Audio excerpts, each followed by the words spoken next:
Então, turma, boa noite, paz em Cristo. Então, nessa noite eu vou fazer um resumo de alguns tópicos dentro da nossa apostila.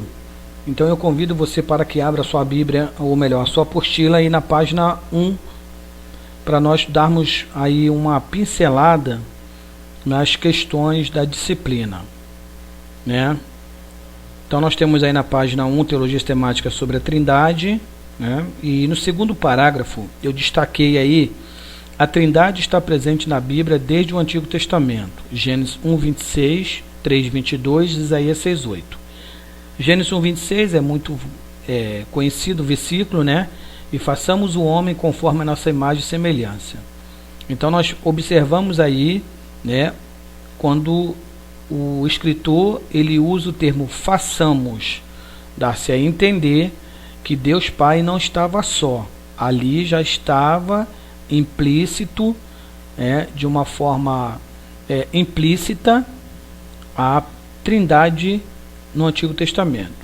Continuando a leitura, o Senhor Jesus apresenta o Pai e o Espírito Santo no tipo de relacionamento: eu, tu, ele. Ou seja, isso aí são pronomes de tratamento, né? Representa um nome ou uma função de um nome, conforme está lá em João 16, do 7 ao 16, né? Antes de sua ascensão ao céu, Jesus mandou que os discípulos batizassem em nome do Pai, e do Filho e do Espírito Santo. Mateus 28, 19, que é a grande comissão, que é conhecida por todos nós. Essa passagem bíblica essa é a passagem bíblica mais contundente em favor da Trindade. Temos aqui um conceito trinitário muito claro e vívido, né? Trata-se de um resumo da realidade divina ensinada durante seu ministério acerca de si e do Pai, Mateus 11:27, e do Espírito Santo, Mateus 12:28. Então nós vimos aí, bem claro, o conceito trinitário, né? O trinitário, na verdade, é um adjetivo, relativo à Trindade, relativo àquilo que é trino, ok? Vamos aí para o próximo parágrafo, ainda na página 1, nós vamos observar o terceiro parágrafo. Eu destaquei aí: a afirmação básica dessa doutrina é que a unidade de um Deus é complexa. As três subsistências pessoais são centros coiguais e coeternos de autoconsciência, cada qual sendo eu, em relação aos dois que são vós, e cada qual participando da plena essência divina juntamente com os outros dois. Eles não são três papéis representados por uma pessoa, nem são eles três deuses agrupados. Enfim, o que nós queremos dizer com isso? Que os modalistas, eles ensinam, né, que a Trindade são três papéis representados por uma pessoa. E o triteísmo, ele vai ensinar que são três deuses agrupados. Então nós vemos que tanto os modalistas como os triteístas estão equivocados, né? Na verdade, são três pessoas distintas, porém una. Continuando a leitura aí, a doutrina da Trindade não neutraliza nem contradiz a doutrina da unidade, nem esta anula a da Trindade, que, conforme pregada pelos cristãos que seguem a palavra do Senhor, consiste em um só Deus, em três pessoas, e não três deuses. Isso seria apenas uma tríade, e não a Trindade. Então nós cremos, né, na Trindade, na questão de que realmente são três pessoas distintas, porém una. Talvez para o nosso conceito de unidade, né, que é composto por um elemento, e a gente tem uma dificuldade na cultura, porque unidade é um. Como pode ser três e ser unidade? Então nós temos essa dificuldade devido à nossa cultura. Entretanto, nós observamos à luz das Sagradas Escrituras que realmente a Trindade Santa está na Bíblia, de uma forma implícita. Ainda na página 1, no meio da página aí, você vai ver sobre o desenvolvimento histórico da Trindade, né? Eu coloquei, o termo Trindade não aparece nas Escrituras Sagradas, é uma formulação posterior. O fato de a nomenclatura vir depois do fechamento do cânon sagrado não significa que a doutrina da Trindade não exista, ou que não seja bíblica, ou de caráter teológico. A palavra em apreço foi atribuída à divindade no final do segundo século por Tertuliano de Cartago, ao escrever contra o unicismo, né? Tertuliano, ele era africano. Ele nasceu entre o ano 150 e 155 depois de Cristo, e segundo a tradição ele morreu em 220 depois de Cristo, né? O nome dele completo seria Quintus Septimus Florens Tertulianus. Então nós vemos que esse teólogo, né, ele formulou esse neologismo, né, para que ele pudesse naquele período combater a heresia do unicismo, né? O unicismo, ele vai surgir, nós vamos falar sobre ele já, né, como uma heresia do segundo século. Então Tertuliano, para combater o unicismo, ele vai usar essa nomenclatura da Trindade. Aí agora na página 2 nós vamos observar aí logo no começo que surgiram algumas heresias, né? Devido à falta de uma definição clara da Trindade na Bíblia, esse foi um campo em que floresceram inúmeras heresias sobre a divindade, principalmente nos primeiros séculos. Algumas delas são o arianismo, o adocionismo e o modalismo, que também é conhecido como sabelianismo ou patripacianismo. Então, essas heresias que surgiram a partir do segundo século, justamente são heresias que vai negar, né, as divindades e seus atributos, ou a natureza de Cristo, né, tanto divina como humana. E é justamente nisso aí que nós vamos pedir para que os irmãos façam um trabalho da disciplina, tá? Eu vou explicar no final da aula, ok? Vamos aí ainda continuando aí na página 2, o subtópico A Trindade no Antigo Testamento. Então nós vamos observar que nós temos aí 3 pontos a considerar. Primeiro, a unidade de Deus. Segundo, palavras plurais. Terceiro, o anjo do Senhor. Então nós vamos observar aí que a Trindade no Antigo Testamento, como que ela vai se aparecer? Foi difícil para os judeus compreender. Os judeus eram plenamente monoteístas, acreditavam na crença de um único Deus. E agora, como apresentar uma Trindade, 3 pessoas distintas, e dizer que essas 3 pessoas são Deus na sua essência e natureza?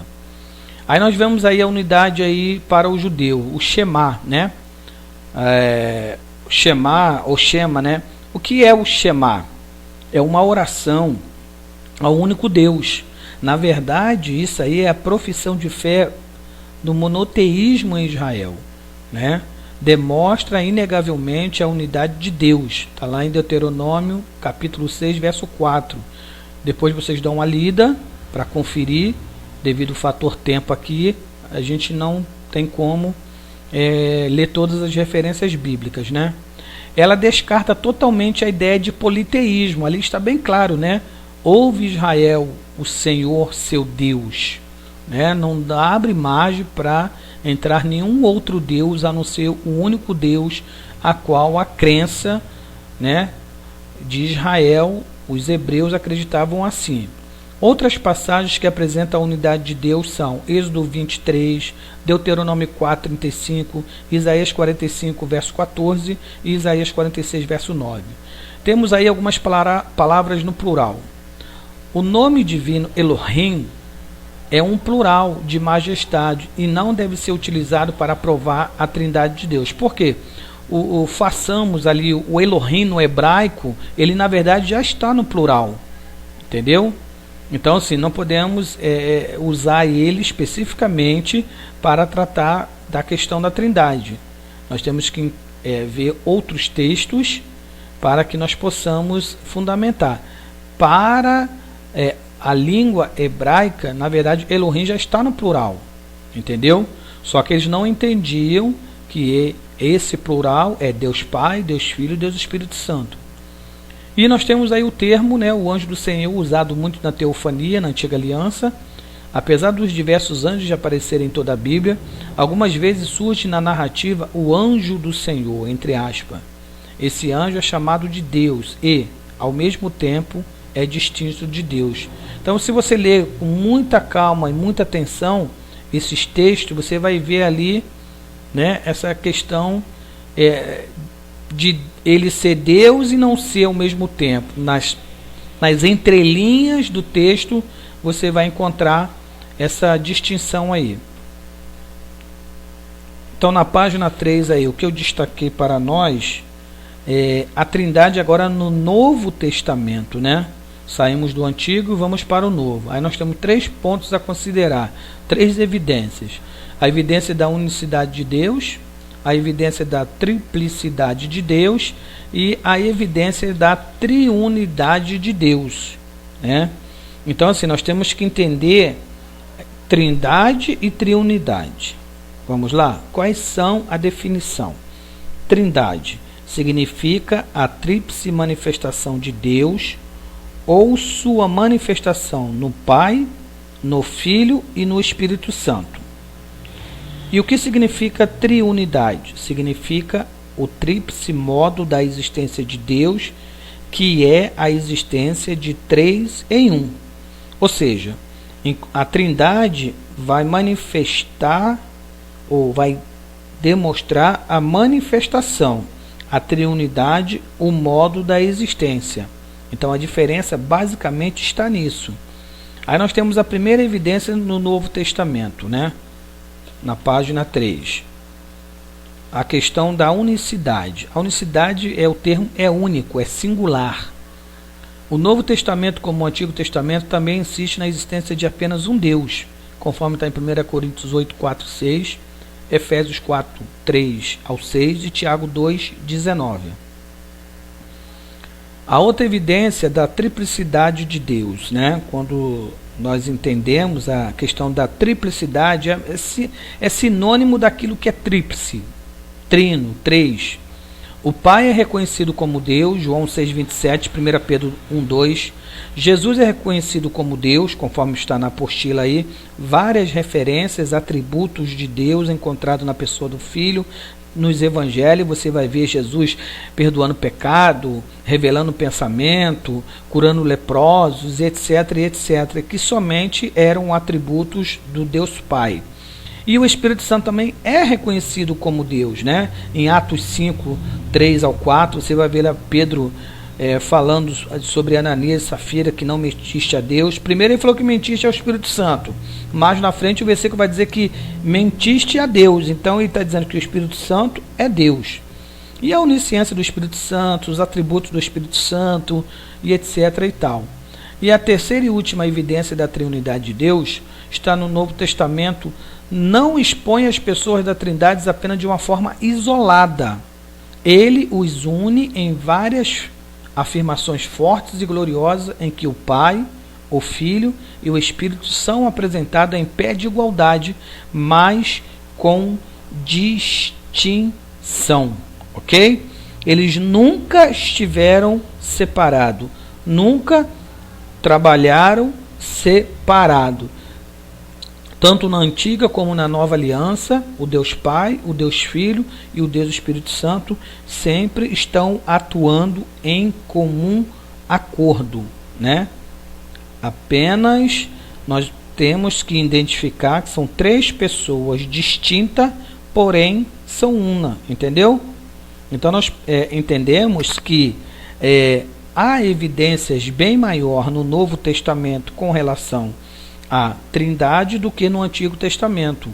Ainda na página 3, nós vamos ver aí, lá no finalzinho, no meio da página, bases bíblicas da Trindade. Nós temos base? Temos. as três pessoas da Trindade atuarem em conjunto. Por exemplo, o Filho criou todas as coisas e também o homem. João 1, 1 ao 3 e Colossenses 1,16. Da mesma forma o Espírito Santo, Jó 33,4, Salmo 104,30.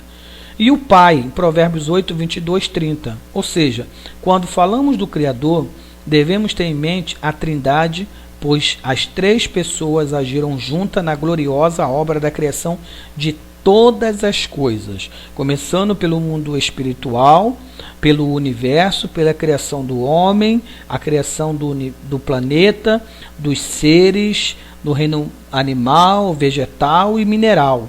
Então, assim, as três pessoas atuaram de forma junta e gloriosa para a criação de todas as coisas. Vamos aí para a página 4.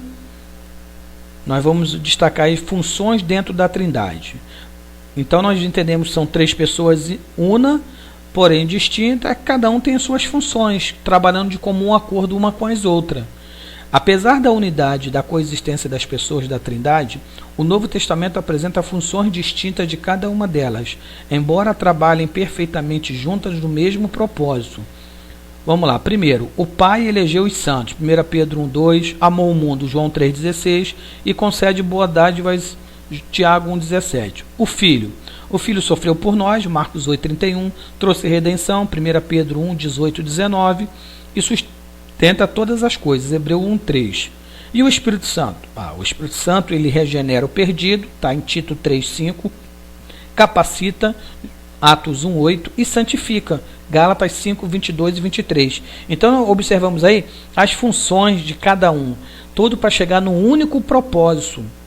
Trabalham em unidade, são distintos com um único propósito. O nome disso é unidade dentro da Trindade.